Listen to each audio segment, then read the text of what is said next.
Je vous remercie et reprends mes fonctions de président du Conseil. Je donne à présent la parole à son Excellence, Madame Thérèse Kayigwamba Wagner, ministre d'État, ministre des Affaires étrangères, de la coopération internationale et de la francophonie de la République démocratique du Congo. Merci. Monsieur le Président, Excellences, Mesdames et Messieurs les membres du Conseil, permettez-moi au nom du gouvernement de la République démocratique du Congo de féliciter la France pour sa présidence du Conseil ce mois d'avril et de remercier sa délégation pour l'organisation de cette réunion ainsi que pour le dialogue interactif tenu la semaine dernière. Je salue ici aussi la présence de mon frère, son Excellence Monsieur Tete Antonio, ministre des Relations extérieures de l'Angola et président du Conseil exécutif de l'Union africaine, ainsi que la présence de l'envoyé spécial du secrétaire général pour la région des Grands Lacs et de la directrice exécutive de l'UNICEF et des représentants des pays membres de la région des Grands Lacs. Monsieur le Président, depuis l'adoption de la résolution 2773, 54 jours se sont écoulés, marqués par l'attente, l'inertie et la poursuite des violences. Sur le terrain, rien n'a changé. Les violations persistent, les tensions s'aggravent et la paix demeure hors de portée. Le dernier rapport du secrétaire général est sans équivoque. Les aéroports de Goma et de Bukavu restent sous le contrôle effectif du M23 et des RDF. Dans les zones occupées, les exécutions sommaires, enlèvements, enrôlements forcés et atteintes aux droits fondamentaux se multiplient. Une dérive plus grave encore s'installe, l'imposition d'un ordre politico-juridique parallèle fondé sur la force au mépris de l'autorité souveraine de l'État congolais. À cette dynamique de prédation politique et militaire s'ajoute une autre urgence tout aussi tragique, la crise humanitaire. Comme l'a souligné le secrétaire général dans son rapport, ainsi que la directrice exécutive de l'UNICEF, elle a atteint un seuil critique. Plus d'1,5 million de nouveaux déplacés, des zones entières inaccessibles et une intensification des attaques contre les camps de déplacés et les centres de soins. Parallèlement, les coupes budgétaires imposées aux agences humanitaires du système des Nations Unies compromettent gravement les capacités d'intervention. Les besoins explosent, les ressources s'effondrent et l'espoir s'efface. C'est un appel solennel que nous lançons à la communauté internationale. L'urgence humanitaire en République démocratique du Congo ne peut plus attendre. Il en va de notre devoir moral, mais aussi de la stabilité régionale. Les flux de réfugiés vers les pays voisins fragilisent les écosystèmes sociaux déjà précaires et nous devons le dire avec lucidité.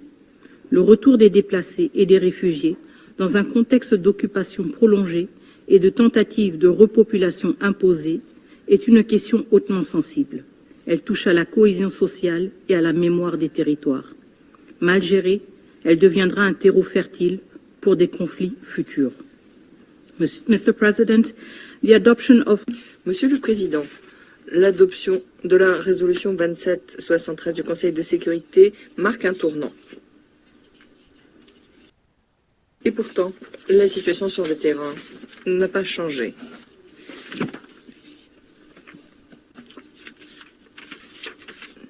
La coalition RDF M23 continue ses violations comme si la volonté du Conseil ne s'était jamais exprimée, comme si la résolution était vouée à rester lettre morte. Nous ne sommes pas du même avis. Cette résolution est un instrument vivant, voué à protéger des vies, à restaurer la légalité, à préserver la paix. Des millions de vies dans l'est de la RDC attendent toujours sa mise en œuvre intégrale. Dans ce contexte, l'élan régional doit être renforcé et placé sous le signe de l'unité. Nous nous félicitons des efforts inlassables du président João Lourenço, le facilitateur désigné par l'Union africaine, dont le travail sans relâche a aidé à préserver le dialogue politique malgré de nombreuses impasses. Nous nous félicitons également de la désignation toute récente du président Faure Essozima Gnassingbé de la République du Togo en tant que nouveau facilitateur. La République démocratique du Congo soutient pleinement cette transition qui marque un engagement renouvelé à promouvoir ce processus au plus haut niveau politique. En parallèle, nous voudrions remercier les maires du Qatar de ces efforts inlassables pour soutenir les efforts régionaux. En parallèle, nous nous félicitons des efforts menés par la CAE et la SADC conjointement, notamment grâce au sommet virtuel qui a eu lieu le 8 mars 2025. Ces initiatives régionales sont précieuses, mais elles doivent maintenant être rationalisées et structurées autour du processus singulier mené par la médiation de l'Union africaine. Seule une coordination centralisée, appuyée par un leadership africain fort et reconnu, permettra de ne pas diluer les efforts déployés et contribuera à la crédibilité de l'engagement régional. Cela nécessite également un soutien international cohérent. Le bureau de l'envoyé spécial de l'ONU pour la région de Grand Lac ne peut plus se limiter à un seul instrument. L'accord cadre pour la paix, la sécurité et la coopération de 2013. Ces limites sont désormais bien connues. C'est quelque chose qui doit être reconfiguré avec un mandat clair, ancré, non pas dans un seul accord, mais dans les réalités du terrain. Son rôle est essentiel. Anticiper les crises, soutenir la médiation africaine et assurer un alignement entre l'initiative régionale et la riposte internationale. L'ampleur des défis sécuritaires, des menaces transfrontalières, l'effondrement des mécanismes de confiance, le fait que l'impunité soit bien trop ancrée, tout cela nécessite un bureau pleinement opérationnel, légitime, renforcé. Mais nous devons également dire clairement, aucune des décisions émanant des processus régionaux n'a été mise en œuvre. Ce n'est pas simplement une question de faiblesse institutionnelle. Cela reflète un refus répété de tenir les engagements. Et ce, sans qu'il n'y ait aucune conséquence. Monsieur le Président, l'application de la résolution 2773 ne s'est que trop fait attendre. Le M23 et ceux qui le soutiennent doivent, dès maintenant, respecter l'autorité de ce Conseil. En se retirant de manière immédiate, pleine et inconditionnelle du territoire congolais. Cesser toute obstruction aux opérations humanitaires et ne pas empêcher la mise en œuvre du mandat de la MONUSCO. Cesser toutes les attaques contre les civils, les camps de personnes déplacées, les hôpitaux et les écoles. Ces mesures sont parfaitement claires, mais elles resteront inefficaces sans mécanisme de vérification clair. Comme le souligne le secrétaire général dans son rapport, les violations perdurent en toute impunité. Et les mécanismes de vérification régionaux soulignés dans le processus de Luanda se sont révélés inefficaces, largement en majeure partie à cause de la non-participation de certains États. La RDC propose l'établissement d'un mécanisme de surveillance renforcé, ancré dans les structures existantes du Conseil, le groupe d'experts, au titre du régime de sanctions 1533, travaillant en coordination avec la MONUSCO et l'envoyé spécial pour la région des Grands Lacs, pourrait se voir chargé de produire des rapports réguliers et vérifiables, basés sur des indicateurs clairs, rapports qui seraient officiellement transmis au Conseil et au comité de sanctions. Un tel mécanisme donnerait davantage de valeur et d'efficacité à la résolution, viendrait la rendre plus efficace et donnerait au Conseil un outil concret pour assurer la responsabilité de chacun. Une surveillance sur le terrain, notamment pour les cessez-le-feu et pour ce qui concerne la mise en œuvre des résolutions du Conseil, est au cœur du maintien de la paix des Nations Unies. La MONUSCO, dans ce contexte, est l'outil le plus approprié, le plus capable du Conseil sur le terrain, pouvant s'assurer de la mise en œuvre des résolutions du Conseil sur le terrain. Nous condamnons fermement les tentatives répétées, infondées et indignes de s'attaquer à la légitimité de l'ONU, de ses missions, à son leadership.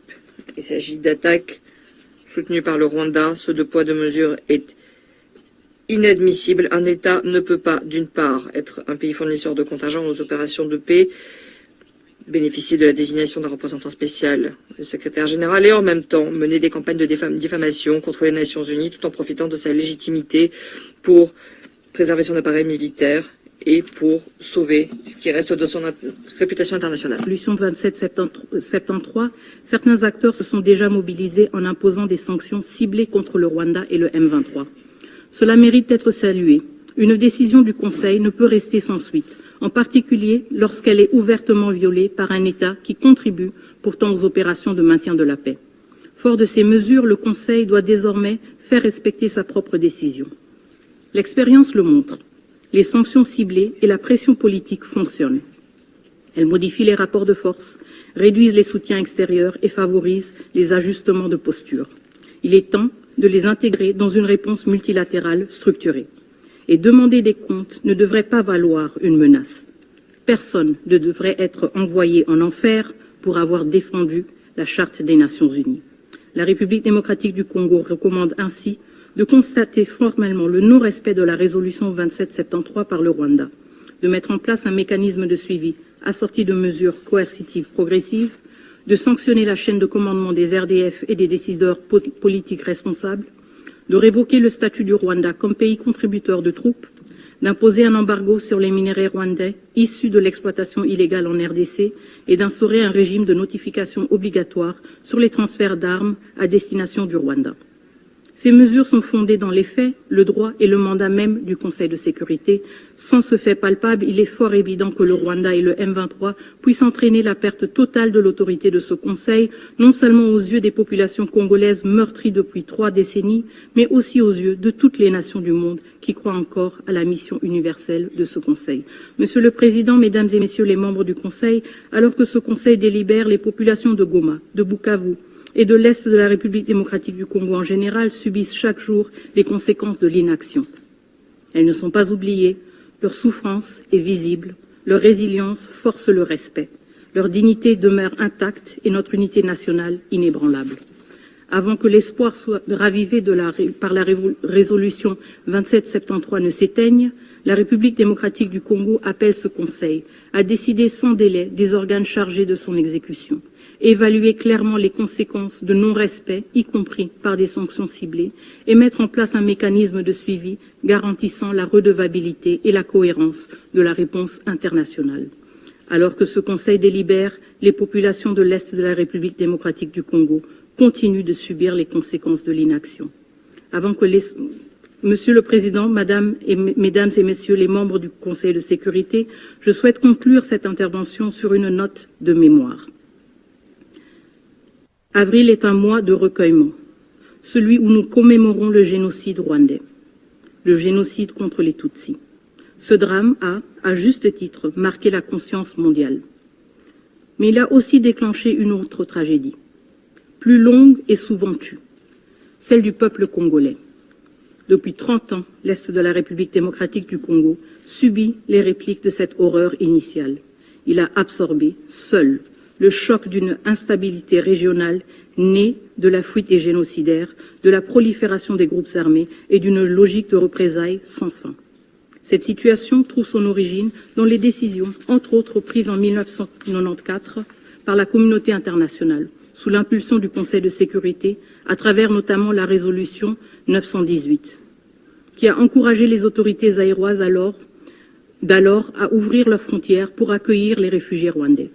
Ces décisions, prises sous la pression de l'urgence humanitaire, ont eu pour effet d'importer le conflit, permettant à des responsables du génocide de se retrancher à l'intérieur de notre territoire. Depuis lors, la République démocratique du Congo est caractérisée par des cycles récurrents de violence et d'ingérences violentes, initialement justifiées par des préoccupations sécuritaires, mais éventuellement motivées par des gains économiques et l'exploitation de nos ressources. Nous, Congolais, appelons cette tragédie un génocide, un génocide motivé par la quête de profit à travers l'anéantissement des populations vivantes sur des richesses convoitées. Un projet de terreur et d'effacement humain, toujours à l'œuvre dans nos régions les plus riches, sous des prétextes sécuritaires détournés. Sortir de ce cycle exige plus que des résolutions. Il faut reconnaître l'humanité et la souffrance de l'autre, même lorsque les récits divergent. C'est dans cet esprit que nous affirmons. Les FDLR n'ont pas vocation à rester en République démocratique du Congo. Ils doivent rentrer au Rwanda. Leur présence alimente un prétexte commode à des interventions injustifiables. Et le Rwanda doit reconnaître cette réalité comme une part de son propre héritage. Il est temps de refermer cette parenthèse, de cesser définitivement de recycler les FDLR comme l'a documenté le groupe d'experts des Nations Unies. Nous le disons aussi sans ambiguïté. La République démocratique du Congo, en République démocratique du Congo, aucune communauté n'est persécutée sur des bases ethniques. Les allégations de ciblage sont fausses, fabriquées pour justifier des violations graves du droit international. Enfin, nous rappelons une autre tragédie de la région des Grands Lacs, trop longtemps restée dans l'ombre. Le génocide des Hutus au Burundi en 1994. Perpétré dans le silence, il a coûté la vie à des dizaines de milliers de civils. Nous saluons la démarche du Burundi auprès des Nations Unies pour en obtenir la reconnaissance. La République démocratique du Congo soutient pleinement cette initiative au nom d'une mémoire équitable et réconciliatrice. Si nous voulons qu'avril devienne un mois de mémoire partagée et non instrumentalisée, nous devons tous, États, peuples et institutions, oser regarder l'histoire dans toute sa complexité, sans hiérarchiser les douleurs, sans manipuler les morts. Je vous remercie. Je remercie Madame la ministre d'État pour sa déclaration et je donne maintenant la parole à Monsieur le représentant du Rwanda.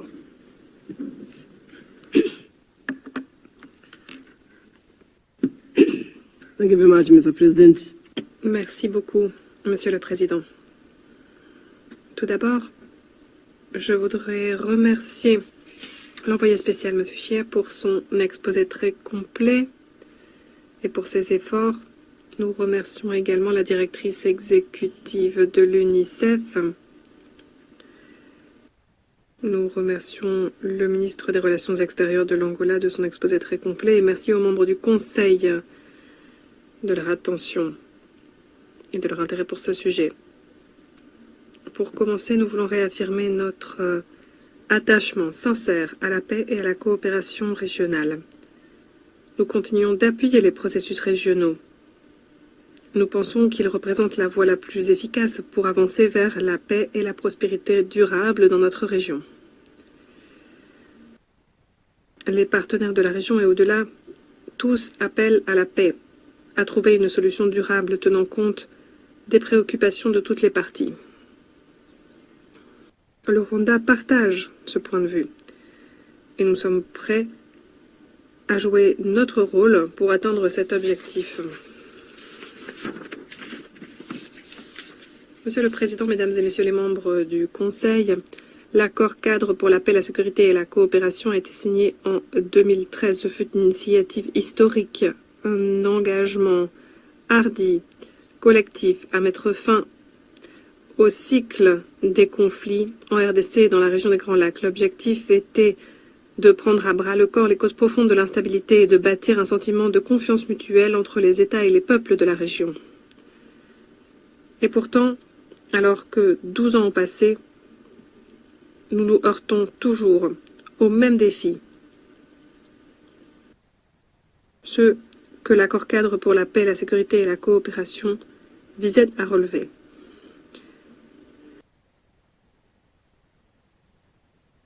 Un des piliers de cet accord était le désarmement, la démobilisation et la réintégration des groupes armés. Il n'y a toujours pas eu d'avancée dans cette direction. Au contraire, nous constatons la présence continue de groupes armés, tant nationaux qu'étrangers. Ils se démultiplient, représentant une menace de taille pour la région et pour la RDC elle-même. À cet égard, les FDLR restent la plus grave menace sécuritaire dans la région. Malgré l'adoption de plus de 20 résolutions au Conseil de sécurité depuis 2003. Aujourd'hui, les FDLR continuent de recruter, d'entraîner, de se rendre coupables d'atrocités, y compris des actes de violence sexuelle, de nettoyage ethnique, des tueries de masse. Et maintenant, les FDLR ont été intégrés au sein des FARDC. C'est ce qui se passe sous vos yeux, ce n'est plus un secret. C'est un fait. Nous le savons à la lecture du rapport du secrétaire général présenté à ce Conseil. Par conséquent, cette coalition entre les FARDC et les FDLR mine la stabilité régionale et l'accord cadre lui-même. Aucun pays, ni le Rwanda ni d'autres, ne devrait simplement accepter la menace existentielle que représentent de tels groupes armés. Envisager de légitimer les FDLR, ne serait-ce que tacitement,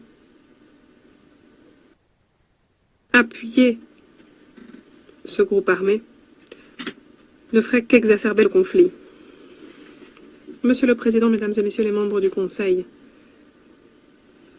12 ans après la signature de l'accord cadre, l'heure est venue de faire le point, en toute sincérité, sur l'état de sa mise en œuvre. Les causes profondes du conflit, la discrimination ethnique, la prolifération de groupes armés, l'impunité, n'ont pas disparu.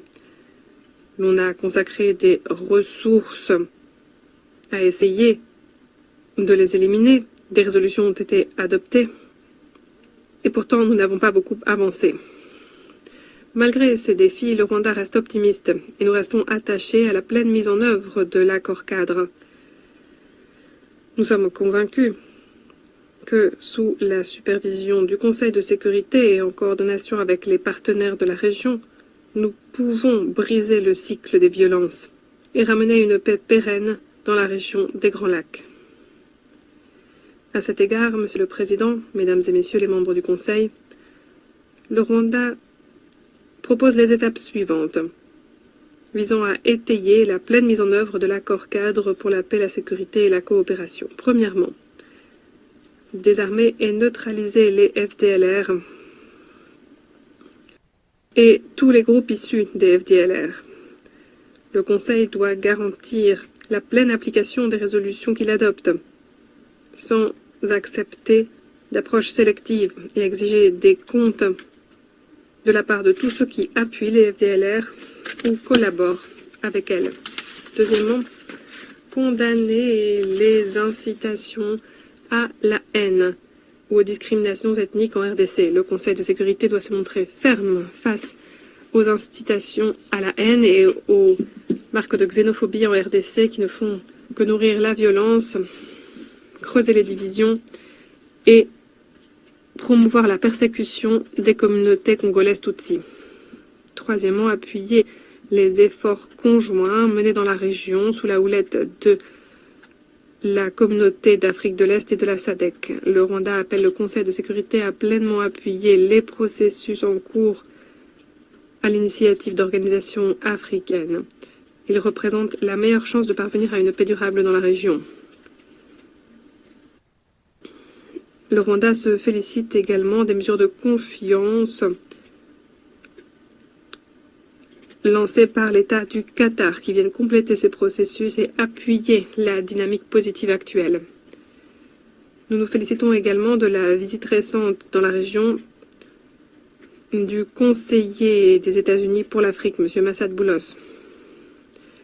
Nous applaudissons l'approche pragmatique des États-Unis qui vise à prendre à bras le corps les causes profondes du conflit.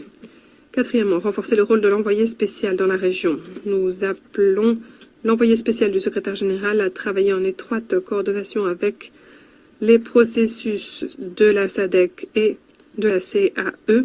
Ces bons offices devraient être en phase avec les mécanismes régionaux pour garantir un appui international unifié. Cinquièmement, nous exigeons que la RDC se montre honnête et regarde en face ses contradictions internes. Montrer du doigt le Rwanda, l'accusant d'être responsable de tous ces maux, ne réglera pas les problèmes. La RDC est devenue spécialiste de cette tactique, mais elle ne réglera pas les difficultés, mais ne fera que les masquer. J'aimerais également souligner que les violations qui se poursuivent du cessez-le-feu possible de haute lutte par une milice, la milice Wazarendo, alliée au FARDC,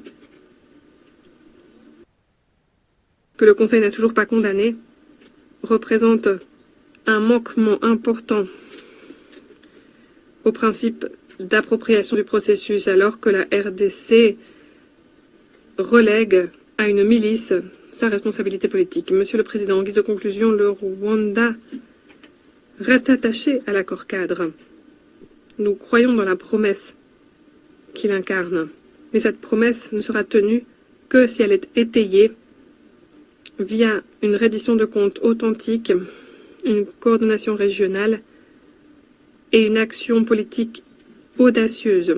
Nous appelons le Conseil à appuyer avec fermeté les efforts régionaux menés par la CAE et la SADC et à faire en sorte que le mandat de l'envoyé spécial soit mis à profit avec efficacité pour appuyer et compléter ces initiatives. Il tarde au Rwanda de travailler avec tous nos partenaires pour transformer la région des Grands Lacs et en faire une zone de paix, de stabilité, où plus jamais nous ne devrons souffrir la présence des groupes armés et le legs du génocide. Merci.